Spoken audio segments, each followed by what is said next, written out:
నమస్తే. సతీష్ లోఖండే వ్లాగ్స్కి స్వాగతం. ఇవాళ మనము ఇక్కడ మామిడికాయతో మురబ్బా ఎలా తయారీ చూద్దాము. మొదటగా మనము మామిడికాయలను ఇలా శుభ్రంగా కడుక్కోవాలన్నమాట. ఇలా ఒక ఇలా ఇది 1 కేజీ మామిడికాయలు కాసేపు నీళ్ళలో నాననిద్దాము.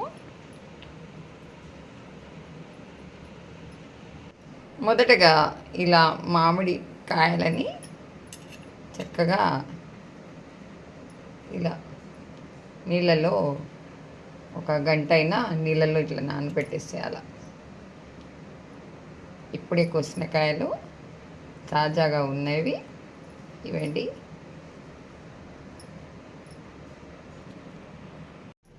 కడిగి చక్కగా తుడుచుకున్నాను. ఇప్పుడు దీన్ని ఇవన్నీ ఇలా దీన్ని మొత్తము పీల్ ఆఫ్ చేసుకున్నాము. దీని ఉన్న పైన తోలని తీసేసుకున్నాము. దీని తర్వాత వీటిని తురుముకోవాలి. జాగ్రత్త పడాల్సిన విషయం ఏమిటంటే తడి చేతులు కానీ ఏది కూడా తడిగా తగలనీయకూడదు. పూర్తిగా పొడిగా ఉండాలి. ఇదొక్కటి జాగ్రత్త వహించాలి. ఎందుకంటే ఇది సంవత్సరం పాటు తింటాం కాబట్టి. దీన్ని తురుముకుందాం.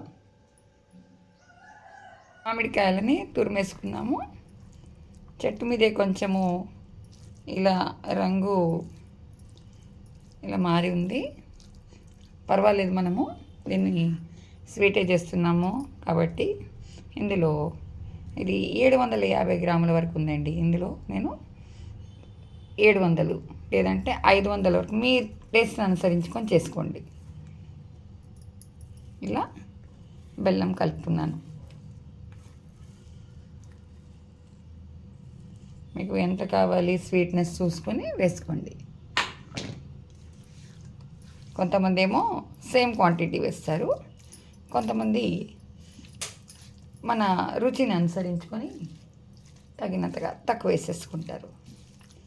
ఏమీ లేదు, ఇందులో చక్కగా ఇలా కలిపి నేను దీన్ని కట్ చేశాను సన్నగా. బెల్లాన్ని ఇలా కలిపేసుకోండి. కావాలి అనుకున్న వాళ్ళు పంచదార వేసుకుంటే పంచదార వేసుకోండి తీపి కోసం. పట్క బెల్లం అనుకుంటే పట్క బెల్లం వేయండి. ఇది సంవత్సరం పాటు నిల్వ ఉంటుంది. జాగ్రత్త తడి తగలకుండా ఉండడం తప్పించి ఇంకొక జాగ్రత్త ఏం లేదు ఇందులో.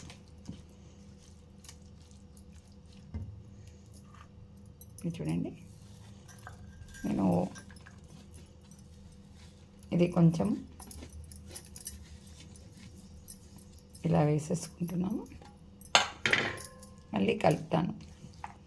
కలిపేసి ఒక గంట పాటు అలా వదిలేస్తే చక్కగా సెట్ అయిపోతుంది అనమాట. లేదు మీకు తొందర ఉందంటే మాత్రం అప్పటిదప్పుడే చేసేసుకోవచ్చు, కానీ నాకు టైం ఉంది. ఒక గంట తర్వాత దీన్ని సెట్ అయ్యే వరకు వదిలేద్దాం. ఇలా అనేసి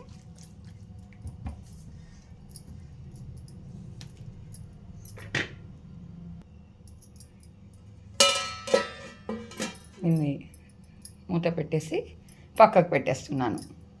గంట తర్వాత చూద్దాము. మామిడికాయ తురుముని ఒక గంట పక్కకు పెట్టేస్తాం కదా, ఆ లోపు మనము ఇది చూడండి, ఒక చెంచాడు వాము,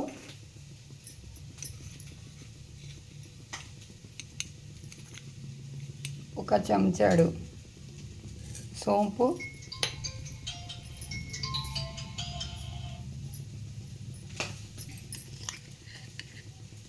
ఒక చెంచాడు జీలకర్ర, అర చెంచా మెంతులు, అర చెంచానే, ఇంకా యాలకులు, ఒక 4 యాలకులు.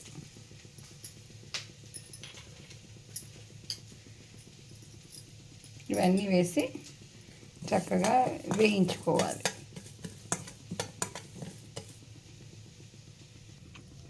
ఇలా చక్కగా వేయించేసుకున్నాము.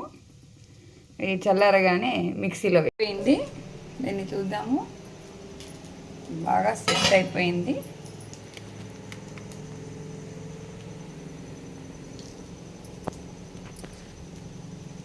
చూడండి, చక్కగా సెట్ అయిపోయింది. అక్కడక్కడ మాత్రమే బెల్లం కనబడుతుంది.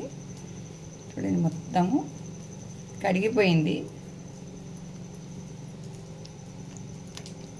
ఇప్పుడు దీన్ని స్టవ్ మీద సిమ్ మీద పెట్టాలన్నమాట. స్టవ్ వెలిగించేసాము, దీన్ని పెట్టేశాను. ఇది మెల్లగా ఉడకనిద్దాము. కాస్త ఇది కరిగిపోవాలి. ఇదంతా కరిగి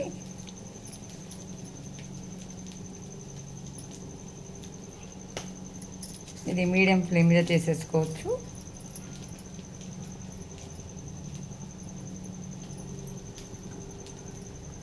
అప్పటివరకు ఈ మసాలా కూడా మనము రెడీ అయిపోయింది. మసాలా కూడా ఇది కాస్త కరగనివ్వండి.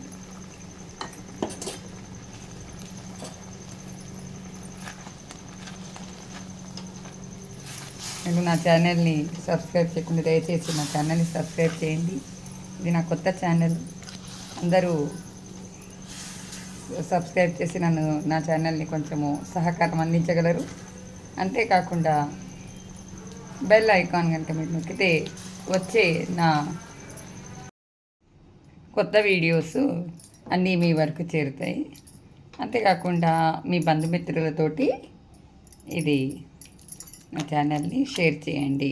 నా వీడియోస్ని ఇక్కడి వరకు ఇలా చక్కగా కలుపుకుంటున్నాము.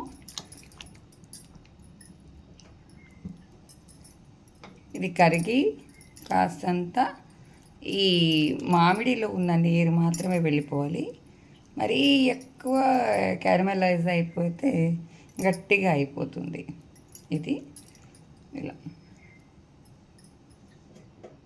చక్కగా కలుపుతూ ఉండాలి.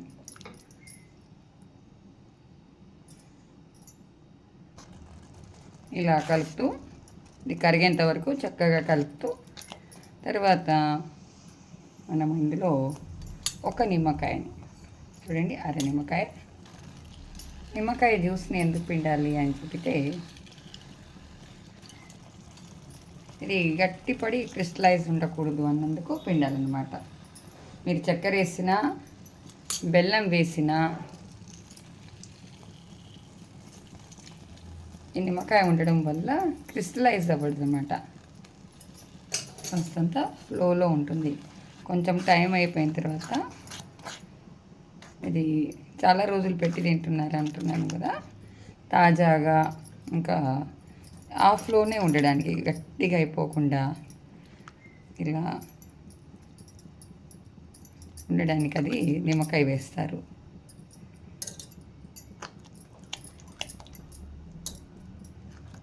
చక్కగా మీ దగ్గరగా ముద్దలాగా వచ్చేస్తుంది కదా. మనం ఎక్కడ కూడా ఇందులో నీరు చేర్చలేదు, ఆ విషయం గుర్తుంచుకోండి. వచ్చిన మామిడికాయ నుంచి వచ్చిన నీరు మళ్ళీ బెల్లం అందులో కలిపాము. మీరు కావాలి అంటే పంచదార కలుపుకోవచ్చు. పట్టుక బెల్లము కొన్ని చోట్ల మిశ్రీ అంటారు, నవ్వబోతు అంటారు. అది ఏమైనా ఇందులో కలుపుకోండి. తీయగా, కారంగా, పుల్లగా చాలా బాగుంటుంది. మీరు దేనితోటైనా తినొచ్చు.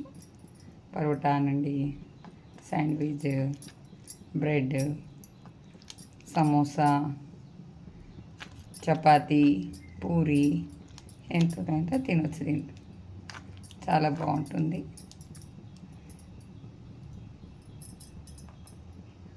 ఇప్పుడు ఇందులో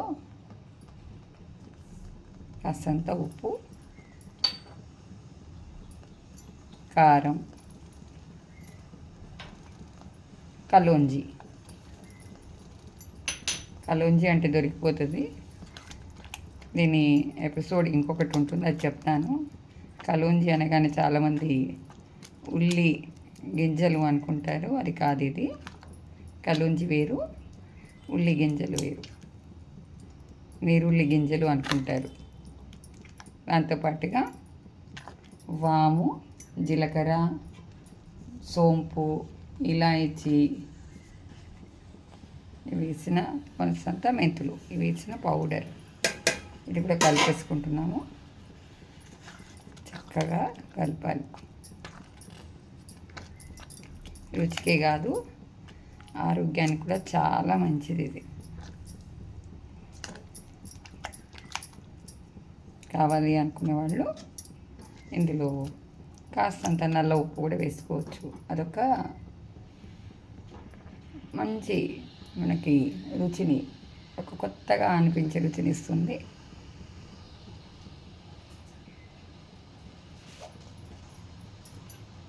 దాని వాసనే వేరుగా ఉంటుంది కదా.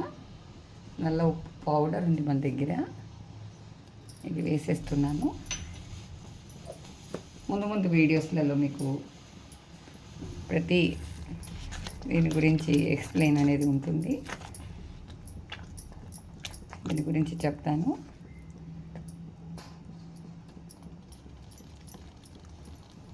ఇది గట్టిపడే వరకు కాస్త కలిపేద్దాము.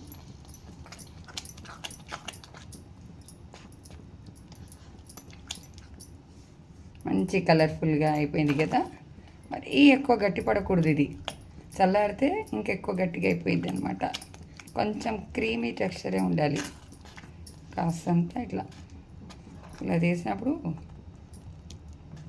ఇలా మంచిగా చక్కగా జారే స్వభావంగానే ఉండాలి. ఇంకా లేదు, కాస్తంత పాకం, కాస్తంత మరీ ముదురు పాకం కాదు, కాస్తంత పాకం వచ్చేలాగా మీకు కనిపిస్తుంది ఇట్లా గరిటెతో. లేదు అంటే వేళ్ళతోటైనా చూస్తే కాస్త స్టిక్కీగా అనిపించాలి. ఇంకా లేదు, కాస్తంత ఇలా ఇప్పుడు వస్తుంది చూడండి.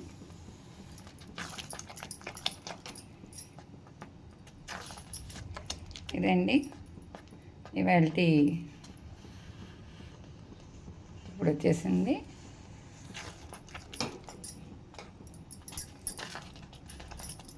ఇది చపాతీలతో ఇంకా బాగుంటుంది అన్నాం కదా. మీరు చేసుకోండి, ఆనందించండి. నా ఛానల్ని మరొకసారి చెప్తున్నాను, మరి అదే పనిగా కాకుండా నా ఛానల్ని సబ్స్క్రైబ్ చేయడం మర్చిపోకండి. మళ్ళీ ఇంకా కొత్త వీడియోతోటి మీ ఎదురుగా తీసుకొని వస్తాను. అప్పటి వరకు ఉంటాను మరి. ధన్యవాదాలు.